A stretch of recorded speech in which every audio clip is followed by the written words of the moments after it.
साथियों नमस्कार। आज की हमारी गेस्ट हैं शहर की जानी मानी gynaecologist doctor Anju Kothari ma'am. और डॉक्टर अंजू कोठारी मैम आज आपके समक्ष अपना विशिष्ट अनुभव शेयर करेंगी। मैम को बचपन से ही मायोपिया था और -12 नंबर का चश्मा लगता था और साथ ही 2 डायप्टर का सिलेंडर भी था। मायोपिया जब होता है तो उसके साथ साथ में चश्मे के साथ कॉन्टैक्ट लेंस की भी ज़रूरत पड़ती है। कई बार कॉन्टैक्ट लेंस लगाने से विजन बेटर दिखता है। मैम कॉन्टैक्ट लेंस लगा रही थी। उसके पश्चात फिर उनको कैटरेक्ट डायग्नोस हुआ। फिर कैटरेक्ट के बाद उनका ऑपरेशन सिविल चिकित्सालय में संपन्न हुआ। उनको पैनॉप्टिक्स ट्राइफोकल टॉरिक लेंस का सफल प्रत्यारोपण किया गया। उसके पश्चात मैम की पास की और दूर की 100% रोशनी लौट आई है। आइए हम जानते हैं मैम से, डॉक्टर अंजू कोठारी मैम से, कि किस प्रकार से उनका अनुभव रहा, उनको मायोपिया कब से था और किस प्रकार से उनको मायोपिया के साथ कॉन्टैक्ट लेंस और ग्लासेस की चैलेंजेस थे और उन चैलेंजेस का अब किस प्रकार से मैम सर्जरी के बाद फील कर रही है। मैम बताइएगा। सर को मैं बहुत बहुत धन्यवाद दूंगी कि इतना अच्छा विज़न तो मेरे को ना तो कभी चश्मा लगा के मिला है, ना ही कॉन्टैक्ट लेंस से मिला है। कॉन्टैक्ट लेंस में भी प्रॉब्लम आती थी, पास का विज़न नहीं दिख पाता था और चश्मे की तो अपनी पेरिफेरी में आप नहीं देख सकते। सर्जरी करते समय मैं कभी भी चश्मा यूज़ नहीं कर पाती थी, तो वो कॉन्टैक्ट लेंस ही यूज़ करने पड़ते थे। कॉन्टैक्ट लेंस भी ज़्यादा नहीं, 6 to 8 आवर्स ही यूज़ करती थी, पर मेरे को कॉन्टैक्ट लेंस यूज़ करते करते भी 26-27 साल हो चुके थे। तो कॉन्टैक्ट लेंस के कारण भी मेरे को आईलिड में स्वेलिंग रहने लगी थी। बीच बीच में जो है कॉर्निया में इरोजन्स हो जाते थे, रेड आई हो जाती थी, डिस्चार्ज आने लगता था।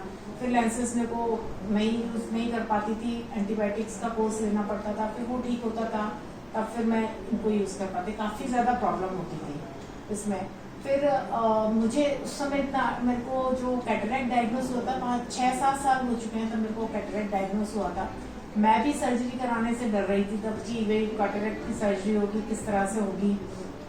अभी इसी तरह से काम चलाती रहती हूँ और मैंने कॉन्टैक्ट लेंस लगाकर ही काम चलाती थी। फिर बाद में तो ये हो गया कि अगर मैंने 1 घंटे के लिए भी कॉन्टैक्ट लेंस यूज़ करा है, डेफिनेटली मेरे को फॉरेन सेंसेशन और फॉरेन बॉडी सेंसेशन जैसे मतलब ऐसे कुछ चुभ रहा है वो लगने लगता था और थोड़ी देर में आई रेड हो जाती थी, कॉर्निया में भी प्रॉब्लम आने लगती थी, डिस्चार्ज भी आने लगता था, इवन पेन भी होने लगता था, तो मुझे उतारना ही पड़ता था। फिर मैं सर के पास में आई और मैंने सर से बोला, जैसा एक व्यू ये रहता है कि कैटरेक्ट की सर्जरी जितना लेट कराओ, पोस्टपोन कराओ, उतना अच्छा है।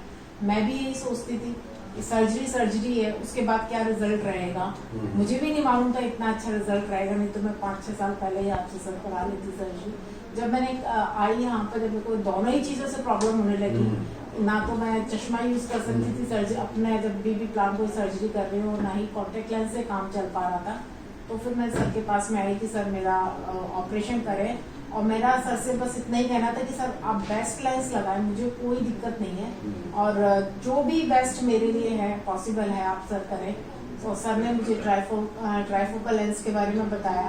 दूसरा, उसमें सिलेंडर भी ठीक हो सकता है, पर मुझे भी इतना आइडिया नहीं था कि इतनी जल्दी मेरा विजन इतना सही हो जाएगा। एक लेंस का मैंने फ्राइडे लेफ्ट आई का ऑपरेट करा था, उससे काफ़ी कम दिखता था, तो पहले उसका लेंस कॉटरेक्ट भी बहुत ज़्यादा हो गया था, तो लेफ्ट आई का पहले फ्राइडे को कराया था। जब मैं सैटरडे को सर को दिखाने आई, सर ने कहा इतनी जल्दी विजन किसी का भी 24 आवर्स में नहीं आता। मेरे को पूरा दूर का, पास का थोड़ा बहुत ब्लड था, पर पास का भी ऐसे दिख रहा था। और फिर सैटरडे, फिर संडे फिर आई, संडे मेरा पास का विजन भी बहुत इम्प्रूव हो गया था। दूसरी वाली आई का मैंने प्लान करा था कि वेडनेसडे कराऊंगी, पर मैंने मंडे को ही कर लिया, क्योंकि दोनों आई में फिर अनिकल इतना हो गया था कि हेडेक मुझे रहने लगा था। एक आंख से बहुत क्लियर दिख रहा था, दूसरी आंख से बिल्कुल नहीं दिख रहा था। ना मैं कॉन्टैक्ट लेंस यूज कर सकती थी, ना मैं चश्मा यूज कर सकती थी। तो मैंने सर से बोला कि सर आप तो मेरा आज ही कर दें। तो मेरा फिर से उन्होंने पूरा नंबर वगैरह सब चेक करा, पास का विजन पूरा आ चुका था लेफ्ट आई का। इसलिए सर ने कहा कि ठीक है, अब जो हमने लेंस ऑलरेडी मंगा ली है उसी से आपका काम चल जाएगा। तो उन्होंने फिर राइट आई का भी कर दिया और राइट आई का मैंने कल करवाया है। आज मेरा विजन, मैं आपको पास का विजन भी बता सकती हूँ मेरा, आपको पढ़ के बताती हूँ न्यूज में। ऊपर का तो मैं पढ़ ही लूंगी। भारत चीन सीमा के पास फिर बसाए जाएंगे 2 गांव। पीएम मोदी कार्यालय से पहुंची टीम। 1960 युद्ध में सेना ने कराया था खाली। इसके अलावा जो छोटे छोटे अक्षर हैं उत्तरकाशी एजेंसी उत्तराखंड के उत्तरकाशी की जिले की गंगा घाटी के 2 गांव नेलांग और जादूंग 60 साल से वीरान पड़े हैं। और इससे भी छोटे कई अक्षरों में को पूरा मतलब बिल्कुल क्लियर, इतना क्लियर मैंने कभी नहीं पढ़ा। अच्छा। और इससे छोटा भी कुछ लिखा नहीं है। अच्छा। नहीं तो मैं वो भी पढ़ के दिखा देती, क्योंकि मेरा विजन जो है पास का भी पूरा आ गया है। मैम ये चश्मा आज उसने वो दूर के विजन में 6x6 तो मुझे दिख रहा था, तो उसने कहा जब आज 6x5 का मैडम आपको पढ़ा के देखते, मैं 6x5 का भी काफी हद तक पढ़। क्या बात है, क्या बहुत बधाई हो मैम आपको। और ये मैम का चश्मा था जो कि अब बिल्कुल अब ये मेरा नंबर यूजलेस हो चुका है। हर साल में मैं जब बचपन में मेरे को याद है, हाँ। मेरे पेरेंट्स लेके जाते तो 6 मंथ में मेरा 1 नंबर बढ़ जाता, मतलब पर ईयर मेरा 2 पावर्स बढ़ता जाता। अच्छा। तो चलिए मैम बहुत बहुत बधाई हो आपको।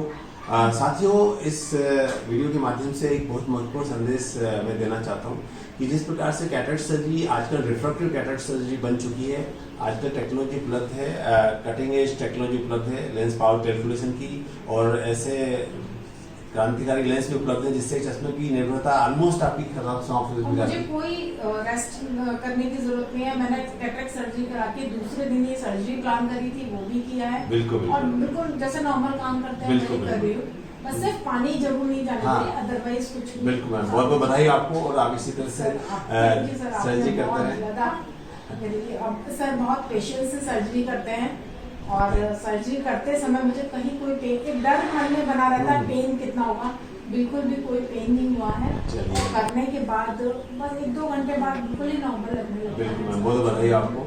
और आप इसी तरह से सर्जरी करते हुए और लोगों को मोटिवेट करते रहिएगा, जिससे कि लोग डरे नहीं। सर्जरी की एक फियर होता है, और फियर बहुत इंपॉर्टेंट होता है। थैंक यू, धन्यवाद।